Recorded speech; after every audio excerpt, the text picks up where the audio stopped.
이 시간 함께 묵상하실 하나님의 말씀은 시편 40편 8절의 말씀입니다.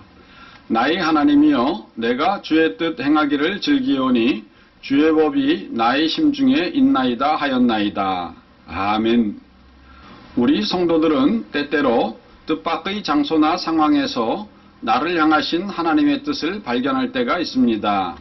한 번은 미국의 유명한 시사 잡지 타임지가 미국을 움직이는 가장 영향력 있는 100명을 선정했는데 그 중에 1위가 여성 토크쇼 진행자인 오프라 윈프리였습니다. 과거 어려운 시절을 살았던 윈프리는 그녀의 자서전에서 남보다 아파하는 것이 있다면 그것은 고통이 아니라 사명입니다. 아파본 사람만이 아픔을 겪는 사람에게 봉사할 수 있기 때문입니다. 라는 유명한 말을 남겼습니다. 그렇습니다. 때로는 나를 고통스럽게 하는 자리가 나를 부르신 하나님의 소명을 깨닫게 하는 자리가 되기도 합니다. 베다니 해밀턴은 하와이 서핑 대회의 우승자이며 세계 유일한 외파리 서핑 선수입니다. 2011년 4월에는 그녀의 삶이 소울 서퍼라는 제목의 영화로 소개되어 많은 사람에게 감동을 주었습니다. 하와이에서 태어난 그녀는 걸음마를 배우기 시작하면서부터 파도 타기를 배웠는데 그녀의 꿈은 자연스럽게 서핑, 곧 파도 타기의 세계적인 선수가 되는 것이었습니다. 그런 그녀가 13살이 되던 2003년 10월 31일에 파도 타기를 나갔다가 그만 상어의 습격을 받았습니다. 그때 왼팔이 뜯기고 무려 60% 이상의 피를 흘렸지만 다행히 목숨은 건졌습니다. 하지만 왼팔은 어깨로부터 완전히 잃게 되었습니다. 그녀의 아버지는 왼팔을 잃은 베다니에게 위로하기를, 베다니, 너는 모든 것을 잃은 것이 아니란다. 상어는 너를 죽이지 않았어. 너는 아직도 살아서 사랑하는 가족과 함께 있지 않니? 때가 되면 알게 될 거란다. 그때까지 기도하고 하나님의 다음 계획이 무엇인지 믿음으로 들으면 된단다. 베다니는 아버지의 말을 듣고 그때부터 기도하기 시작했습니다. 하나님, 나를 살려주신 뜻이 어디 있습니까? 그 후 그녀는 성장해서 태국에 단기 선교를 가게 되었습니다. 그리고 태국에서 쓰나미로 인해서 부모를 잃은 한 아이를 만나게 되었습니다. 그 아이는 부모를 데려간 파도를 두려워했습니다.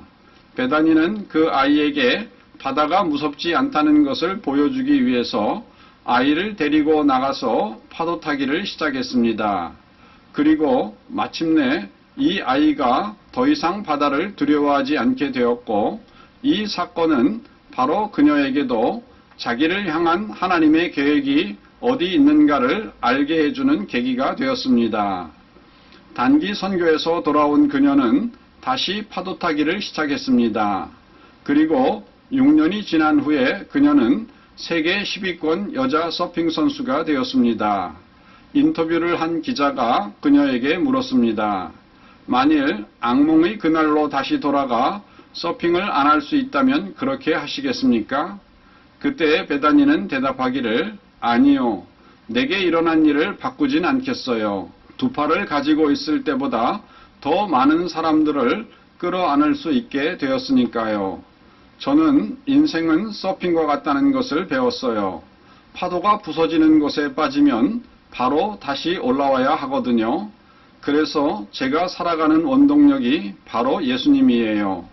두 팔을 가지고 있었을 때는 그 사실을 실감하지 못했지만 한 팔을 잃고 나서 저를 통해 영혼을 살리고 싶은 하나님의 계획이 있음을 알게 되었어요.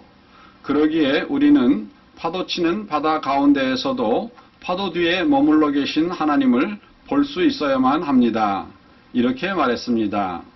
베다니 해밀턴은 2011년에 기독교 단체가 제작한 비디오에 출연하여 상어 공격 이후 그녀가 그것을 극복할 수 있도록 하나님을 신뢰한 방법에 대해 이야기를 했고, 같은 해 그녀가 2004년에 기록한 책을 기반으로 한 장편 영화 소울 서퍼가 제작되어 극장에서 개봉되었습니다.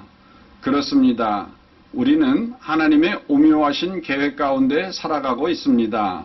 심지어 때로는 우리가 원치 않는 고통스러운 일들 가운데서 나를 통해 이루시려는 하나님의 계획을 발견하기도 합니다. 그러므로 우리는 매 순간 하나님의 뜻이 무엇인가를 묻고 그분의 선하신 인도하심을 의지해야만 합니다. 오늘도 하나님의 선하신 섭리 가운데 귀한 사명의 도구 되시는 성도 되시기를 주님의 이름으로 축원드립니다. 다 같이 기도하시겠습니다. 사랑하는 하나님 아버지, 우리가 세상을 살다가 때때로 원하지 않는 고난을 만나 고통스러워할 때가 있습니다. 하지만 심지어 그러한 고통을 통하여서도 나를 향하신 하나님의 사명과 부르심을 발견할 때가 있습니다. 하나님, 이러한 고난을 통하여 똑같은 고난 가운데 있는 자들을 위로하라고 나를 세우시고 부르시는 귀한 사명을 발견할 때 이 일을 감당할 수 있는 저희들이 될 수 있도록 힘과 능력을 더하여 주시옵소서. 우리 주 예수님의 이름으로 기도드리옵나이다. 아멘.